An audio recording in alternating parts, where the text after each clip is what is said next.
So hello guys, आप देख सकते हो आपके सामने एक बहुत ही सिंपल सवाल है। इंटीग्रेशन का सवाल रखा है मैंने क्योंकि ऑब्वियसली इंटीग्रेशन पे आपकी एक अच्छी खासी ग्रैस्प होना चाहिए कॉन्सेप्ट्स का। और काफ़ी एक अच्छा सवाल है। आप इसको ट्राई करो सॉल्व करने का, और फिर जब हम सॉल्व करेंगे तो आपको सोल्यूशन पता लग ही जाएगा। तो देखो, आपने पॉज करके ट्राई कर लिया होगा। बढ़िया सवाल है, ठीक है। एक नॉर्मल इंटीग्रेशन नहीं है, ये काफ़ी एक बढ़िया सवाल है। तो यहाँ पे आप बहुत ही वियर्ड तरीके से देख सकते हो कि कॉस के अंदर यहाँ पे 2x प्लस साइन एक्स है ना। तो यहाँ पे जो इंटीग्रेशन है ये काफ़ी एक सिंपल पार्ट नहीं होने वाला। आप हो सकता है इसमें एक चीज़ सोच सकते हो। लेट्स से कि आप सोच रहे हो कि 2x plus sine X equal to T डाल देते हैं, है ना। ये डाल देते हैं। फिर आप जब डिफरेंशिएट करोगे तो आपको हो सकता है 2 plus cos X equal to D T, ये आपके पास आ गया डी एक्स, है ना। लेकिन कॉस एक्स तो कहीं पे है नहीं यहाँ पर, है ना। तो कहीं ना कहीं एक अच्छा सवाल है ना। एक डिफरेंट सवाल है, और कहीं ना कहीं एक चैलेंजिंग सवाल हो सकता है आपके लिए। चलो, अब इसको थोड़ा सा सोचने की कोशिश करते हैं। एक डिफरेंट अप्रोच है इसमें थोड़ी। तो देखो, यहाँ पर एक्चुअली मुझे दिख क्या रहा है, एक अच्छी चीज़ जो कि है कि यहाँ पर e की पावर cos x है, और यहाँ पे cos x के अंदर एक sin x है, ठीक है। यहाँ पे हिंट ये है कि cos x के अंदर एक sin x है, ठीक है। मतलब फंक्शन के अंदर फंक्शन है, और e की पावर में भी कुछ दिया हुआ है। तो कहीं ना कहीं एक हिंट आ रहा है कि इसमें कहीं ना कहीं मैं एक चीज़ सोच सकता हूँ कि आपने एक प्रॉपर्टी पढ़ी होगी, e की power iota theta equal to cos theta plus iota sine theta. सही बात है कि नहीं। अब अगर इसमें मैं कहूँ कि दोनों साइड इनका रियल पार्ट ले लो, तो e की पावर आयोटा थीटा का real part is equal to real part of this right hand side, जो कि क्या बन जाएगा, कॉस ऑफ थीटा। सही बात है कि नहीं। और इस क्वेश्चन के लिए क्या करो कि थीटा की जगह क्या डाल दो, 2x plus sine x. Clear है बात। तो तुम्हारे पास बन जाएगा कि जो मेरा पास cos of 2x plus sine x है ना, वो actually real part of e की power iota 2x plus sine x है। सही बात है कि नहीं। ठीक है। तो यहाँ पे एक बहुत ही इंटरेस्टिंग सी चीज़ हमने निकाली, वो भी इमेजिनरी नंबर्स में, है ना। तो यहाँ पे हम डालते हैं इस इंटीग्रेशन में और देखते क्या बनता है। इंटीग्रेशन यहाँ पे e की पावर कॉस ऑफ थीटा, यहाँ पे हमारे पास बन गया रियल पार्ट ऑफ e की पावर आयोटा, यहाँ पे 2x प्लस साइन एक्स। ठीक है बात, dx। क्लियर है बात इतनी। फिर दूसरी बात अपने पास ये आएगी कि तुम बस इतना समझो कि रियल पार्ट है इस चीज़ का, ठीक है, ठीक है, क्लियर है इतनी बात। यहाँ पे इसको ऑब्जर्व करो, e की पावर कॉस थीटा, ठीक है। e की पावर कॉस थीटा क्या है, एक रियल नंबर है, इमेजिनरी कोई चीज़ नहीं है ना इसमें, है ना। आयोटा वगैरह कुछ नहीं आएगा, ये एक रियल नंबर है। इस रियल नंबर को मैं इससे जब मल्टीप्लाई करूँगा तो इस रियल वाले पार्ट का जो ये फंक्शन लिखा हुआ है मैंने, ठीक है, कि इस अंदर वाली चीज़ का रियल पार्ट कंसीडर कर रहे हैं यहाँ पर, तो इस वाली चीज़ को मैं बाहर लेके जा सकता हूँ और इसको अंदर। समझे बात। इस चीज़ को अगर तुम समझ नहीं पा रहे हो तो मैं थोड़ा सा ऐसे समझा दूँ। लेट से 1 है या 2 मान लो, चलो 2 मेरे पास एक रियल नंबर है, मैंने उसको मल्टीप्लाई किया। मैं बोल रहा हूँ रियल पार्ट लेना है मुझे 2 प्लस 3 आयोटा का, ठीक है। जब तुम 2 को मल्टीप्लाई करोगे अंदर तो क्या बनेगा, तुम्हारे पास बनेगा real part of 4 plus 6 iota. सही बात है कि नहीं। और तुम्हें इसका रियल पार्ट निकालोगे तो 4 आ जाएगा। अगर मान लो तुम इसी का रियल पार्ट निकालते तो 2 आ जाता, और ये 2 मल्टीप्लाई होके 4 बना देते। दोनों चीज़ें सेम बात है। तो इस एग्जाम्पल से तुम्हें लॉजिक क्लियर हो गया होगा कि मैं आराम से उसको अंदर लेके जा सकता हूँ। सही बात है कि नहीं? तो तुम्हें ये लॉजिक समझ आ गया। अब नेक्स्ट स्टेप पे मैं क्या कर सकता हूँ कि इस रियल पार्ट को अंदर ले गया, ई की पावर कॉस थीटा को, और ई की पावर कॉस थीटा इंटू यहाँ पे ई की पावर, मैं यहाँ पे सेपरेट कर रहा हूँ, ठीक है, पावर को, तो 2x और मल्टीप्लाई में ई की पावर आयोटा साइन एक्स। ठीक है, ये मेरे पास आ गया अंदर। फिर मैं क्या कर रहा हूँ कि देखो, एक तो इंटीग्रेशन है, यहाँ पे रियल पार्ट लगा लो, ई की पावर यहाँ पे मैंने कंबाइन किया है दो को, ठीक है, cos theta plus iota sine theta, sorry theta नहीं आना चाहिए ना, यहाँ पे एक्स आएगा, कॉस एक्स साइन एक्स, ठीक है, और मल्टीप्लाई में ई की पावर आयोटा 2x, ठीक है, ये मेरे पास आ गया पूरा, और ये, ठीक है, बात क्लियर है? अच्छा, अब एक चीज़ फिर से वही रिपीट हो गई कि ये देखो, ई की पावर में जो चीज़ है ना, ये वाली जो चीज़ है, ये वाली चीज़ तो एक्चुअली ई की पावर आयोटा एक्स है ना, तो वो मैं आराम से डाल सकता हूँ। क्लियर है बात? दूसरी बात मैं एक चीज़ समझाना चाहता हूँ यहाँ पर कि देखो, इस रियल पार्ट को तुम इसके भी बाहर लेके जा सकते हो सकता है ये तुम्हें थोड़ा कंफ्यूजिंग लगे फ़िलहाल कि भाई इंटीग्रेशन से बाहर लेके जा रहे हो, कोई लॉजिक है? लॉजिक बहुत ही सिंपल है कि आप जो इंटीग्रेशन कर रहे हो, ये इंटीग्रेशन बेसिकली है क्या? आप समेशन कर रहे हो बहुत ही छोटी छोटी टाइनी स्ट्रिप्स का, है ना। कोई फंक्शन होता है ग्राफ का, ठीक है, उसमें बहुत ही टाइनी टाइनी स्ट्रिप्स का आप एक्चुअली समेशन कर रहे होते हो, है ना। सबको ऐड करते जाओगे और फिर आपके पास क्या आ जाएगा? इंटीग्रेशन आ जाएगा, एरिया अंडर द कर्व आ जाएगा, है ना। क्लियर है बात? मतलब अल्टीमेटली आप क्या कर रहे हो, जो एक छोटी सी स्ट्रिप है उसका समेशन कर रहे हो, काफ़ी आपके पास स्ट्रिप्स पड़ी हैं, उनका समेशन कर रहे हो, है ना। और समेशन के अबाउट आप इस रियल पार्ट को बाहर लेके जा सकते हो। ये हम एक बहुत ही छोटे एग्जांपल से समझते हैं। लेट से मेरे पास आ गया 2 + 3 आयोटा, इसका रियल पार्ट है ना, और प्लस में मेरे पास है रियल पार्ट ऑफ 1 + 2 आयोटा। तो यहाँ पे तुम मान लो इसके रियल पार्ट को कंबाइन कर दो, है ना, तो रियल पार्ट ऑफ ये क्या आ जाएगा? 2 + 3 आयोटा प्लस 1 + 2 आयोटा, ठीक है। तो यहाँ पे तुम जब ऐड वगैरह करोगे तो 3 + 5 आयोटा बन गया इसका रियल पार्ट, तो ये तो तुम्हारे पास 3 आ गया। यहाँ पे अगर तुम इसको ओरिजिनली देखोगे, इसकी आंसर 2 है, इसका आंसर 1 है, दोनों को ऐड करोगे आंसर 3 आ रहा है, सेम आएगा, है ना। तो लॉजिकली रियल पार्ट को मैं डिस्ट्रीब्यूट कर सकता हूँ और इस समेशन के अबाउट मैं उसको कंबाइन भी कर सकता हूँ हर एक इंडिविजुअल स्ट्रिप से। तो बहुत ही सिंपली मैं कह सकता हूँ कि इस रियल पार्ट को बाहर ले जाओ। लॉजिक समझ आ गया? तो लॉजिक बहुत ही सिंपल है, इस रियल पार्ट को बाहर लेके जा सकता हूँ। तो जैसे रियल पार्ट को बाहर लेकर गया तो यहाँ इंटीग्रेशन ई की पावर आयोटा एक्स और मल्टीप्लाई में ई की पावर आयोटा 2x dx और इस पूरे का रियल पार्ट। क्या इतनी बात आपको क्लियर है? तो यहाँ पे हमने एक बहुत ही अच्छे तरीके से इंटीग्रल को बना लिया है और स्टार्टिंग में देखो ये कैसा लग रहा था, है ना, कितना डिफरेंट बना लिया है। अब देखो इसमें बहुत ही सिंपल है कि हम पुट कर सकते हैं, जो इसकी ये पावर है ना, इस पर पुट कर देते हैं ई की पावर आयोटा एक्स, इसको हम पुट कर देते हैं टी, ठीक है। यहाँ पे हमारे पास क्या आएगा कि देखो डी टी की जो वैल्यू है बहुत ही सिंपल है। यहाँ पे अपने पास क्या आएगा? ई की पावर आयोटा एक्स, और यहाँ पे आयोटा एक्स का डिफ्रेंशिएशन, आयोटा क्योंकि यहाँ पे देखो एक सिंबल है, ठीक है, उसको एक कांस्टेंट की तरह ट्रीट करा जाएगा, तो यहाँ पे अपने पास आयोटा आ जाएगा मल्टीप्लाई में। समझ गए? मतलब बेसिकली ये वही बात है कि ई की पावर 2x है, उसका डिफ्रेंशिएशन करो तो क्या आ जाता है? 2 × ई की पावर 2x।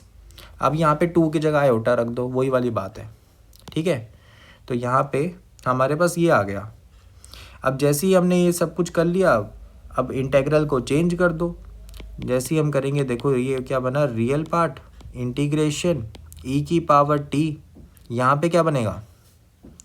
यहाँ पे अपने पास बनेगा कि देखो ई की पावर आयोटा 2x है, उसको डिस्ट्रीब्यूट करना पड़ेगा ना, इसको मुझे डिस्ट्रीब्यूट करना पड़ेगा कि ये ई iota x plus iota x है। एक को मैं टी के डी टी के लिए यूज़ कर लूँगा, एक को ऐसे ही रहने दूंगा। तो यहाँ पे एक तो टी बन जाएगा जो ऐसे ही रहा था, दूसरा वाला डी टी बनेगा। और एक चीज़ इंटरेस्टिंग क्या है कि यहाँ पे आयोटा भी आया है मल्टीप्लाई में ना, तो यहाँ पे आयोटा डिवाइड में भी जाएगा। क्लियर है बात? तो यहाँ पे मेरे पास आ जाता है कि देखो ई की पावर, अगर मैं इसको यहीं पे चेंज कर देता हूँ, देखो एक तो ई की पावर आयोटा एक्स है, एक ई की पावर आयोटा एक्स है, एक तो ये डी टी के लिए यूज़ हो जाएगा, एक ऐसे ही पड़ा है उसके लिए मैंने यहाँ पे टी रख लिया। यहाँ पे एक आयोटा पड़ा है, इस आयोटा को यहाँ पे डिवाइड में ले जाएंगे तो यहाँ पे मेरे पास डिवाइड में आयोटा आएगा। क्लियर है बात? ठीक है, इतनी बात तो क्लियर होएगी, सब्स्टिट्यूशन की है बस। तो मेरे पास आ जाता है कि देखो रियल पार्ट है और यहाँ पे डिवाइड में आयोटा है। ठीक है, तो देखो सिंपल है कि आयोटा का इस इंटीग्रेशन से कोई लेना देना नहीं है, इसको 1/आयोटा लेके बाहर ले लो और यहाँ पे मेरे पास आ गया ई की पावर टी, यहाँ पे टी डी टी। क्लियर है बात? इतनी इंटीग्रेशन करनी है।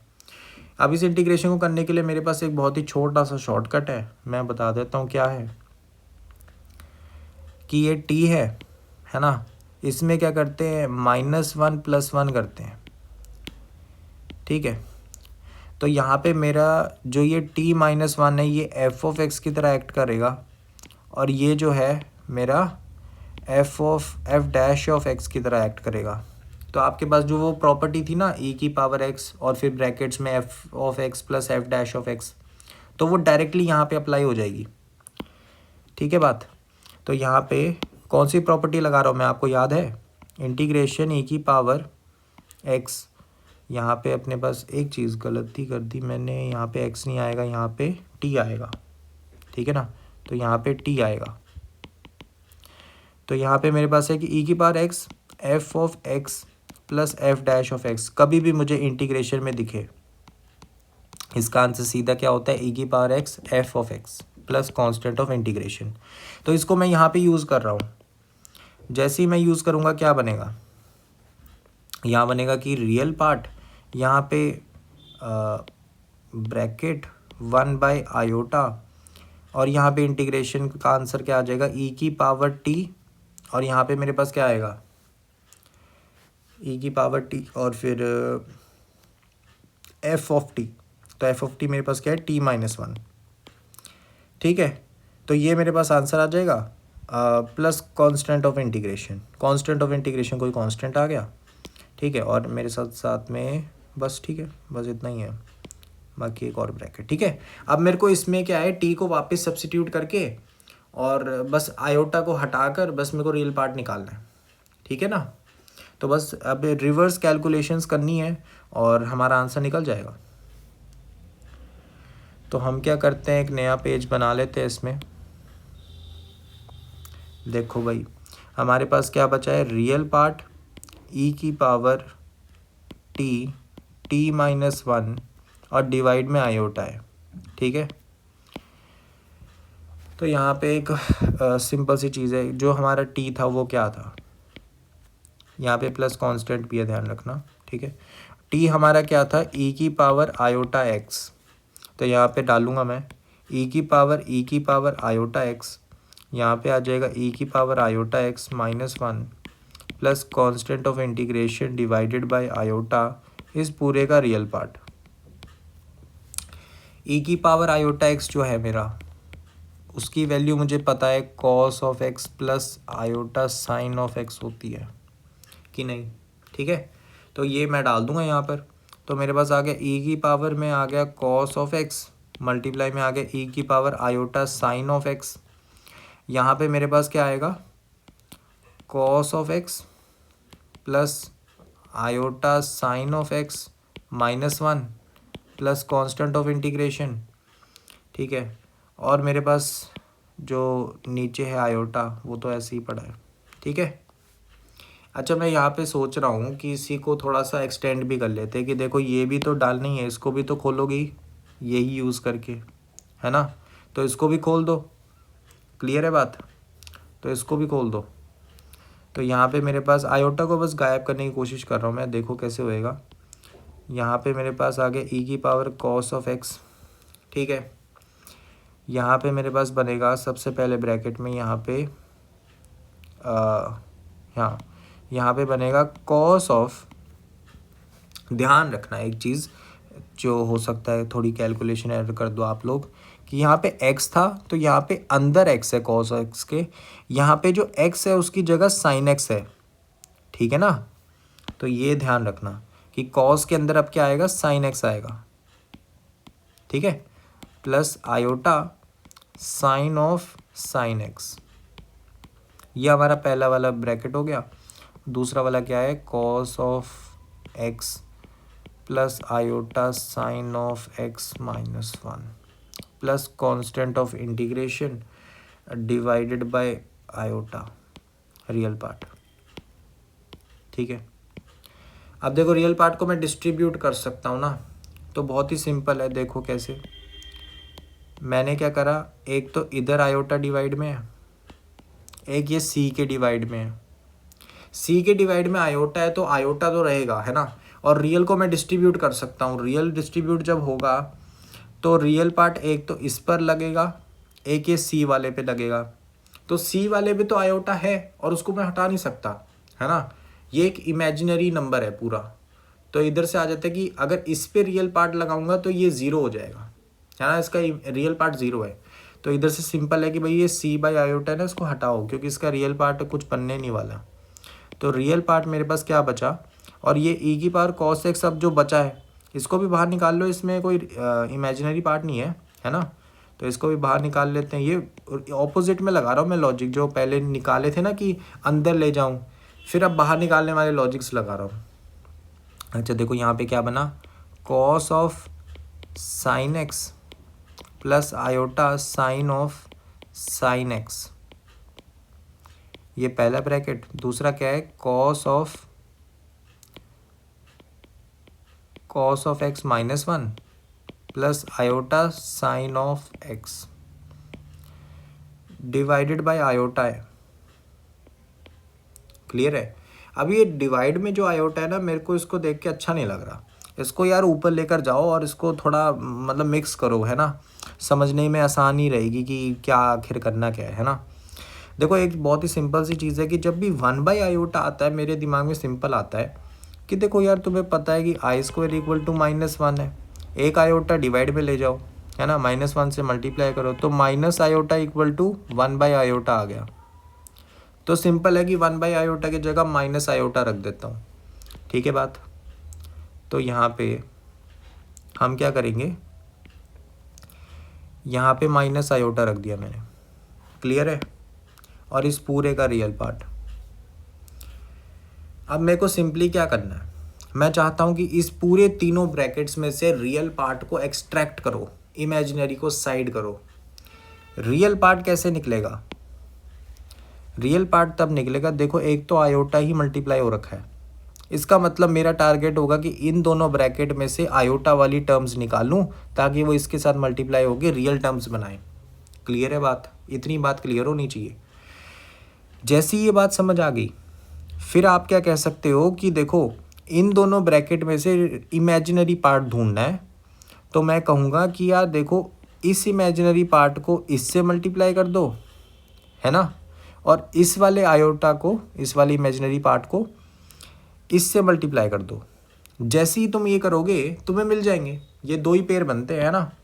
तो बस तुम्हारे पास क्या आ गया, ई की पावर कॉस एक्स बाहर था, यहाँ पे तुमने रियल पार्ट ढूंढने की कोशिश करी, इस माइनस साइन को तो बाहर ले जाओ, है ना। या फिर ऐसा करते हैं, इसको इधर ही रखते हैं क्योंकि जो इमेजिनरी पार्ट आएगा उसमें फिर साइन बैलेंस हो जाएगा, है ना। तो यहाँ पे मेरे पास आ गया कि देखो इसको इससे मल्टीप्लाई करेंगे तो क्या बना, cos of x minus one into sine of x, और फिर मैं इसको इससे मल्टीप्लाई करूँगा तो क्या बनेगा, cos of sine of x, और इस पूरे का इमेजिनरी पार्ट मल्टीप्लाई है और ये माइनस आयोटा बाहर है, इन दोनों को मल्टीप्लाई करोगे तो 1 बन गया। तो यही है पूरा रियल पार्ट, है ना। तो ये हम हटा देते हैं, ये हमारे पास इसका आंसर आ गया। क्लियर है, ये हमारे पास इस क्वेश्चन का करेक्ट आंसर आ गया। आई होप सो कि ये तुम्हें क्लियर होगा।